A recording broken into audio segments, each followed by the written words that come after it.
let's not forget this, but this is a checklist game for Miami because they started off and they went through Giannis and the Bucks. And then they go to New York and they went through Tibbs and Jalen Brunson. And now they are a game away from getting through Jason Tatum and the Celtics. So then, if they can get there, they'll be 4 wins away from hanging another one of these against the Nuggets in Jokic in a few weeks. They're hoping that they can take out a pen and just go right through that Boston Celtics team tonight. Nick Friedel, Tim Bontemps. Thank you very much. This is the Sharpie game. Well, the Heat's odds to win the title, they were 150-1. That's when the playoffs started. But if Miami wins one more game and makes it to the finals, they'd have the longest odds to win a championship entering the playoffs among teams to reach the finals since the merger in 1976. And the Heat, they have absolutely stunned the Celtics here. So I do want to talk to you more about this, Zach Lowe. Let's take a closer look at that Game 3 blowout because you picked some plays that were the most telling on why this series has played out this way. What you got? Yes, we come now in praise of the Miami Heat and hashtag Heat culture. All the attention is going to be on the Celtics and the collapse and being down 3-0 and what it means for the future. Let's give the Heat some credit for taking it to Boston and really outthinking Boston for a lot of this series. If we go to the tape, we'll do play number 1 and we'll get down to it. Here we go.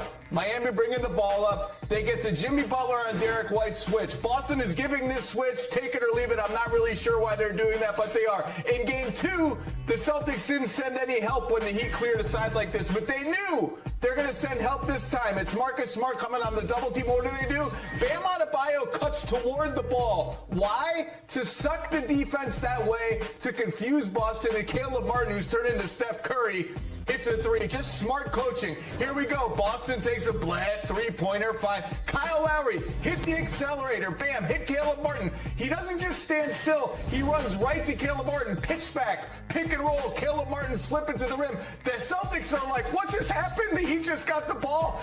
Pass fake. 3. The force and speed with which they're playing has really caught Boston on its heels. And this is the moment I knew the game and likely the season was over. Out of bounds play. It's designed for Jason Tatum. Here he comes. Nothing. 10 on the shot clock, whatever. Jaylen Brown just says, you know what?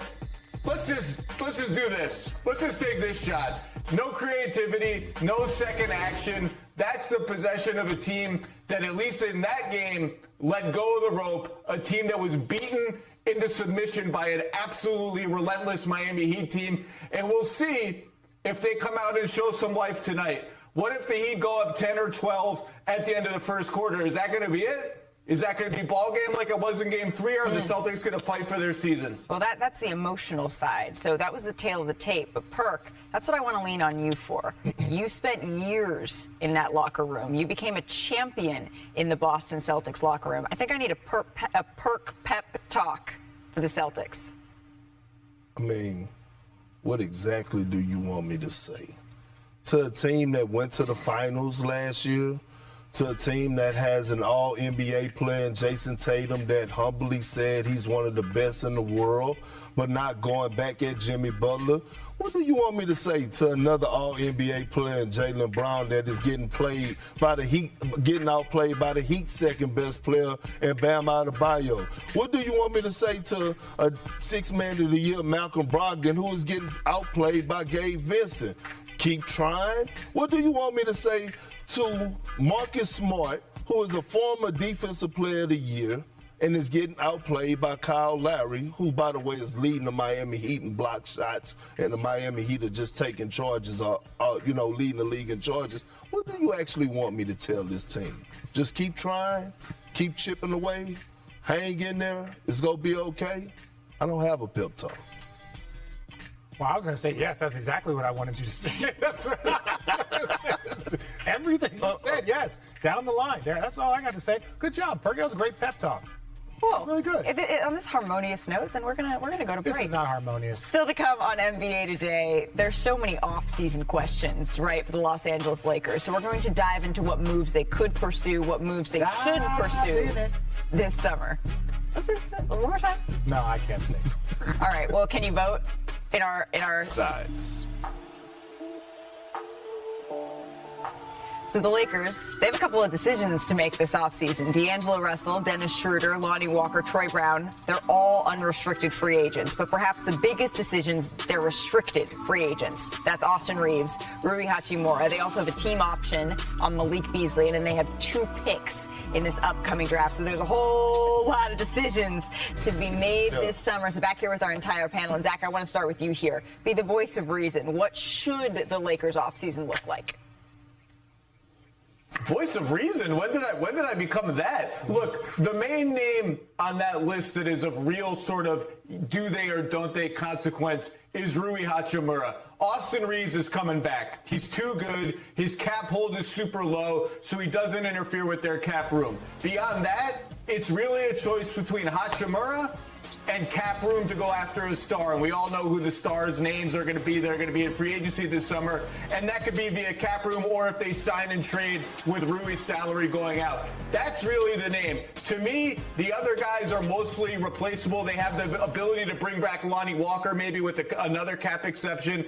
D'Angelo Russell, I think, played his way below Hachimura on the sort of hierarchy of free agents. So to me, Reeves is a no-brainer. And after that, you just got to sniff around what's available to you.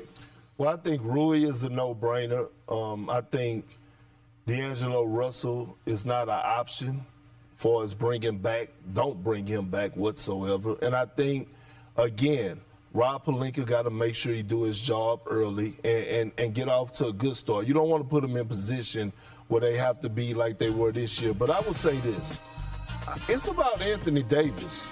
This is what this offseason is about. That's what the Lakers need to focus on. And I'm not talking about trading Anthony Davis. I'm talking about Anthony Davis looking himself in the mirror and asking himself who he want to be. Again, he's going to be 31 years old next year. Or should we just accept this is who he's going to be? In all these years, Anthony Davis still doesn't have a go-to move. That is concerning.